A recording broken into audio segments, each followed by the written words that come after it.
നമസ്കാരം പ്രിയപ്പെട്ടവരെ. ഇതിനു മുമ്പ് ചെയ്ത ഒരു വീഡിയോയിൽ ഞാൻ MEC7 എന്ന വ്യായാമ കൂട്ടായ്മയെക്കുറിച്ച് പറഞ്ഞിരുന്നു. ഇന്ന് അതിനെപ്പറ്റി വളരെ ചൂടേറിയ മാധ്യമ ചർച്ചകളും വാഗ്വാദങ്ങളും ഒക്കെ നടക്കുകയാണ്. കോഴിക്കോട് ജില്ലാ സെക്രട്ടറി CPMന്റെ ജില്ലാ സെക്രട്ടറിയായ P. മോഹനൻ അത് ഉച്ചത്തിൽ പറഞ്ഞു എന്നുള്ളതുകൊണ്ട് CPMൽ നിന്ന് ചില പ്രത്യേക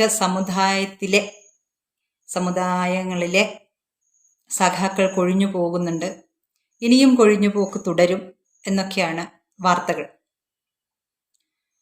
ഇപ്പോൾ എന്തോ സമ്മർദ്ദത്താലോ എന്താണെന്ന് അറിയില്ല, P. മോഹനൻ ഇത് പറഞ്ഞിട്ടില്ലെന്ന് മലക്കം മറിഞ്ഞ് പറയുന്നുണ്ട്. അപ്പോ ഏത് രീതിയിൽ ആണെങ്കിലും, പ്രത്യക്ഷമായിട്ടോ പരോക്ഷമായിട്ടോ ഏത് രീതിയിലും ദേശവിരുദ്ധ കൂട്ടായ്മകൾ രാഷ്ട്രത്തിൻ്റെ അന്വേഷണ സംഘത്തിൻ്റെ മുന്നിലേക്ക് വരട്ടെ എന്നുള്ളത് തന്നെയാണ് നാം എല്ലാവരും ആഗ്രഹിക്കുന്നത്. ഞാനിപ്പോൾ നിങ്ങളെ രാഷ്ട്രീയമായ ഒരു കാര്യത്തെപ്പറ്റി ചൂണ്ടിക്കാണിക്കാനാണ് ഇപ്പോൾ ഈ വീഡിയോ ചെയ്യുന്നത്. മംഗളൂരുവിൽ നിന്നുള്ള ഒരു വാർത്തയാണ്. വളരെ പ്രധാനപ്പെട്ട, ജനാധിപത്യ ബോധമുള്ള എല്ലാവരും ശ്രദ്ധിക്കേണ്ട ഒന്നാണ്. പ്രത്യേകിച്ച് സ്ത്രീ സ്വാതന്ത്ര്യത്തെക്കുറിച്ച്, വ്യക്തി സ്വാതന്ത്ര്യത്തെക്കുറിച്ച് ഒക്കെ ഒരു സങ്കല്പമുള്ളവർ ഇത് വളരെയേറെ ആലോചിക്കണം. മതപരമായ ഒരു കാര്യമായിട്ട് ഇതിനെ എടുക്കാതെ ജനാധിപത്യപരമായ നമ്മുടെ ബഹുസ്വരതയെക്കുറിച്ച് ആകുലതകളുള്ള ഏതൊരു വ്യക്തിയും ഇതിനെപ്പറ്റി ചിന്തിച്ചേ മതിയാവൂ. ഇതിൻ്റെ വെറും കക്ഷി രാഷ്ട്രീയമായ വശത്തെക്കുറിച്ച് ചിന്തിക്കാതെ ഇത് ഉണ്ടാക്കുന്ന അനന്തരഫലത്തെപ്പറ്റി ഓരോ വ്യക്തിയും ചിന്തിക്കേണ്ടിയിരിക്കുന്നു. ആ വാർത്ത ഇതാണ്: കോൺഗ്രസും SDPIയും ഒന്നിച്ചു. ഗംഗോളിയിൽ 27 വർഷത്തെ BJP ഭരണത്തിന് അന്ത്യം. കോൺഗ്രസ് 12, SDPI 7 എന്നിങ്ങനെ വിജയിച്ചപ്പോൾ 2 സ്വതന്ത്രന്മാർ ഉൾപ്പെടെ BJP 14 സീറ്റുകൾ നേടി.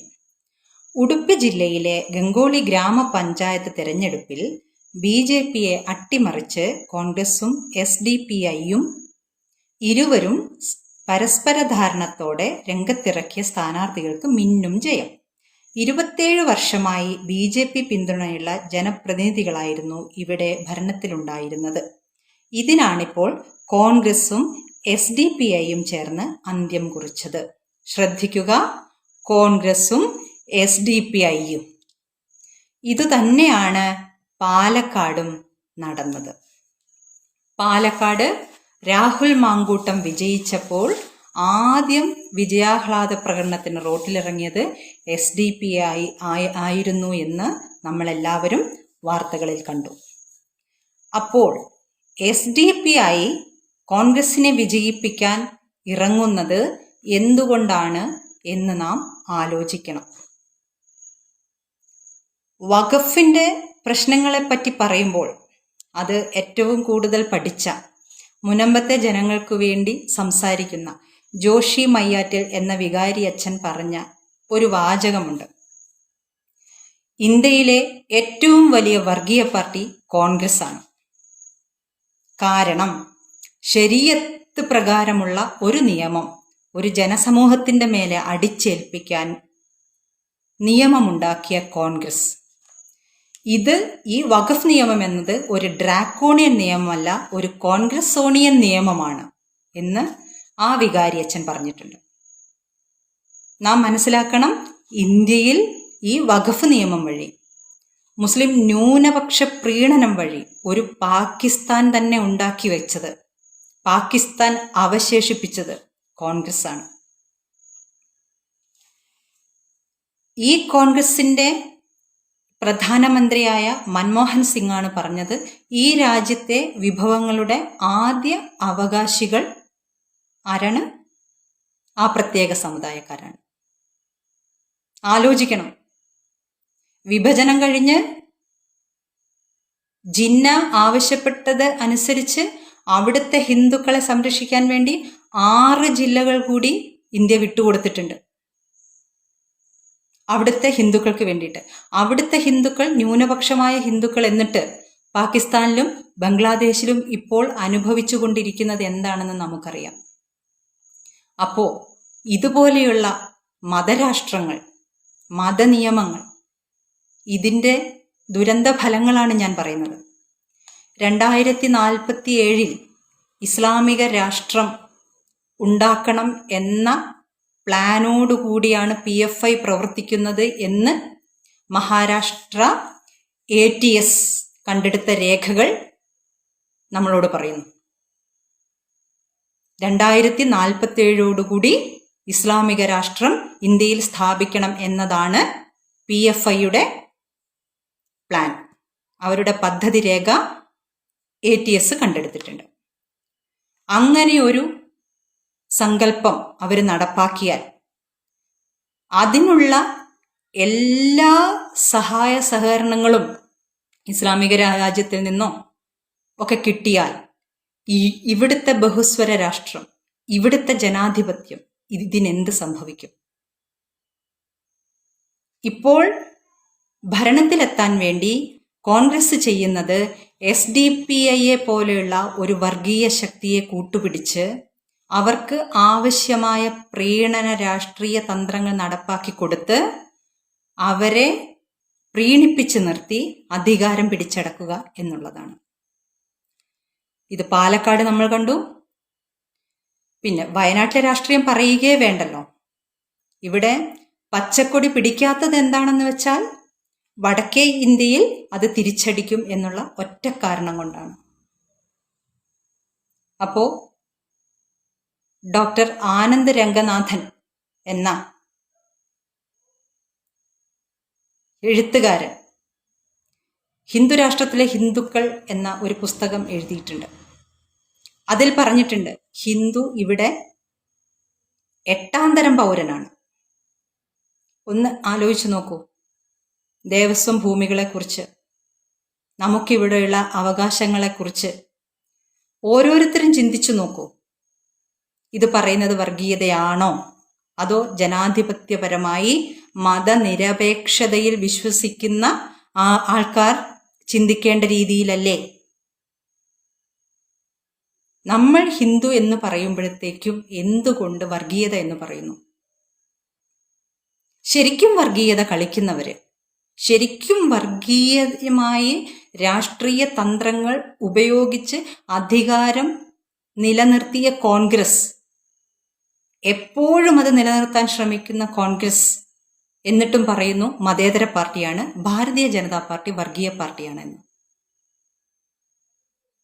നമ്മൾ മനസ്സിലാക്കേണ്ട കാര്യം, ഇവിടെ ശരിയത്ത് നിയമവും ഇസ്ലാമിക രാഷ്ട്രവും നടപ്പാക്കാൻ വേണ്ടി ഒരു ടൂള് മാത്രമാണ് കോൺഗ്രസ്.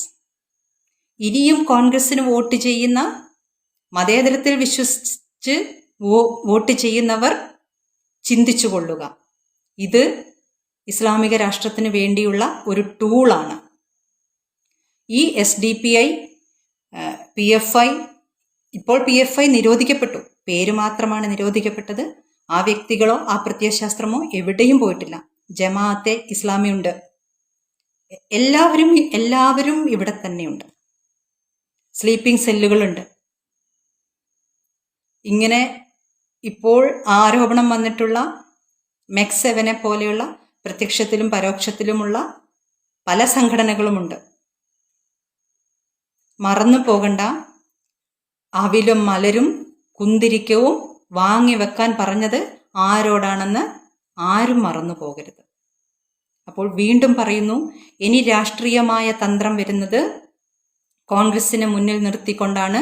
SDPI പോലെയുള്ള പാർട്ടികൾ, വർഗീയ പാർട്ടികൾ, മതത്തിന് അധികാരം പിടിച്ചെടുക്കാൻ വേണ്ടി മതേതര മുഖം ഉപയോഗിക്കുന്ന പാർട്ടികൾ നിങ്ങളുടെ മുമ്പിലേക്ക് വോട്ട് ചോദിച്ചു വരുന്നത് കോൺഗ്രസിനെ പോലെയുള്ള പാർട്ടികളുടെ പേരിലാണ്. ഇനിയും നിങ്ങൾ വർഗീയത പേടിച്ച്, വർഗീയവാദി എന്ന പേര് പേടിച്ച് മതേതര കുപ്പായം കിട്ടാൻ വേണ്ടി വീണ്ടും വീണ്ടും കോൺഗ്രസിന് വോട്ട് ചെയ്യുകയാണെങ്കിൽ നിങ്ങൾ ഇവിടത്തെ ബഹുസ്വര സമൂഹത്തിന്, ജനാധിപത്യത്തിന് ഒക്കെയും കോട്ടം വരുത്തുകയാണ്. നിങ്ങൾ എന്ന വ്യക്തി, വോട്ട് ചെയ്യുന്ന ഓരോ വ്യക്തിയും ജനാധിപത്യത്തിനും ബഹുസ്വരതയ്ക്കും ഭീഷണിയാണ്. ഓരോ വ്യക്തികളും ചിന്തിക്കണം, ആർക്ക് വോട്ട് ചെയ്യണം, ഭാരതം എങ്ങനെ നിലനിൽക്കണം, ഈ മണ്ണിൻ്റെ പാസ്റ്റ് എന്തായിരുന്നു, പ്രസന്റ് എന്താണ്, ഫ്യൂച്ചർ എന്തായിരിക്കണം. നമ്മുടെ വിരൽത്തുമ്പിലെ വോട്ടിലാണ്. ഞാൻ വീണ്ടും പറയുന്നു, കോൺഗ്രസിനെ മുൻനിർത്തി കളിക്കുന്നത് മതഭീകര സംഘടനകളാണ്. ഓർത്തുകൊള്ളുക, ഒരിക്കലും മറക്കാതിരിക്കുക. നന്ദി, നമസ്കാരം. കഴിഞ്ഞ ദിവസം നമ്മളൊരു വീഡിയോ ചെയ്തിരുന്നു. നമ്മുടെ ഒരു സംഘപ്രവർത്തകനെ സാമ്പത്തികമായിട്ട് സഹായിക്കാൻ വേണ്ടി തന്നെയായിരുന്നു. അതിലെ യാഥാർത്ഥ്യങ്ങൾ പറഞ്ഞുകൊണ്ടുള്ള വീഡിയോയുടെ വിശദ വിവരങ്ങൾ അറിയേണ്ടവർക്ക് നമ്മുടെ ഈ വീഡിയോ കഴിഞ്ഞ ഉടനെ ആദ്യ കമന്റ് ആയിട്ട് അത് പിൻ ചെയ്ത് വെക്കുന്നതാണ്. അത് എല്ലാ മാന്യ പ്രേക്ഷകരും കാണേണ്ടതുണ്ട്. കാരണം നമുക്കറിയാം, ഇവിടെ നിരോധിക്കപ്പെട്ട പോപ്പുലർ ഫ്രണ്ട് എന്ന് പറയുന്ന ഭീകര സംഘടന, മുസ്ലിം ഭീകര സംഘടന, ആ ഭീകര സംഘടനയും SDP-യുമായി ചേർന്നുകൊണ്ട് നമ്മുടെ ഒരു സംഘപ്രവർത്തകനെ കള്ളക്കേസിൽ കുരുക്കിയതാണ് വിഷയം. അപ്പൊ അത് വിശദമായിട്ട് ഞാൻ മുൻപൊരു വീഡിയോയിൽ കഴിഞ്ഞ ദിവസം പറഞ്ഞിട്ടുണ്ട്. അത് ഇവിടെ പിൻ ചെയ്ത് വെക്കുന്നുണ്ട്. അപ്പോൾ അത് എല്ലാവരും ഒന്ന് പോയി കാണുക. എന്നിട്ട് ആ പയ്യനെ സഹായിക്കാൻ വേണ്ടി നമ്മളൊരു നിയമസഹായ വേദി എന്നുള്ള രീതിയിൽ നമ്മളൊരു കൂട്ടായ്മ ഉണ്ടാക്കിയിട്ടുണ്ട്. അപ്പൊ അതിലേക്ക് സഹായം ചെയ്യാൻ വേണ്ടിയിട്ടുള്ള ഗൂഗിൾ പേ നമ്പർ, എല്ലാ UPI ട്രാൻസാക്ഷനും ഈ 2 നമ്പറുകളിലേക്ക് ചെയ്യാം. ഇനി UPI ട്രാൻസാക്ഷൻ അല്ല, അക്കൗണ്ട് ത്രൂ ചെയ്യുന്നവർക്ക് വേണ്ടിയിട്ട് അക്കൗണ്ട് വിവരങ്ങളും ഇവിടെ പ്രദർശിപ്പിക്കുന്നുണ്ട്. അപ്പോൾ ഇതിൽ ഏതാണോ നിങ്ങൾക്ക് സ്യൂട്ടബിൾ അതിലേക്ക് നിങ്ങൾ ചെയ്യുക. അത് എന്റെ വ്യക്തിപരമായിട്ടുള്ള അക്കൗണ്ട് ഡീറ്റെയിൽസ് ആണ് ഇവിടെ കൊടുത്തിട്ടുള്ളത്. കാരണം ഇത് താൽക്കാലികമായിട്ട് നമ്മളിപ്പോൾ ക്രിയേറ്റ് ചെയ്തിട്ടുള്ള ഒരു നിയമസഹായ വേദിയാണ്. ഇനി അതിനൊരു ലീഗൽ ഫോമിലേക്ക് നമ്മൾ മാറ്റാൻ വേണ്ടി തീരുമാനിച്ചിട്ടുണ്ട്. കാരണം നമ്മളെ ഒരുപാട് സഹോദരങ്ങൾ ഇത്തരത്തിൽ ഒരുപാട് ബുദ്ധിമുട്ടുകൾ അനുഭവിക്കുന്നുണ്ട്. ഇതിലേക്ക് എല്ലാവരും സഹായം ചെയ്യുക. ആ വ്യക്തിയുടെ എന്താണ് കേസ്, എല്ലാ വിശദ വിവരങ്ങളും ഇന്നലെ ഒരു വീഡിയോ നമ്മൾ ചെയ്തിട്ടുണ്ട്. ആ വീഡിയോയുടെ ലിങ്ക് നമ്മുടെ ആദ്യ കമന്റ് ആയിട്ട് പിൻ ചെയ്ത് വെക്കുന്നുണ്ട്.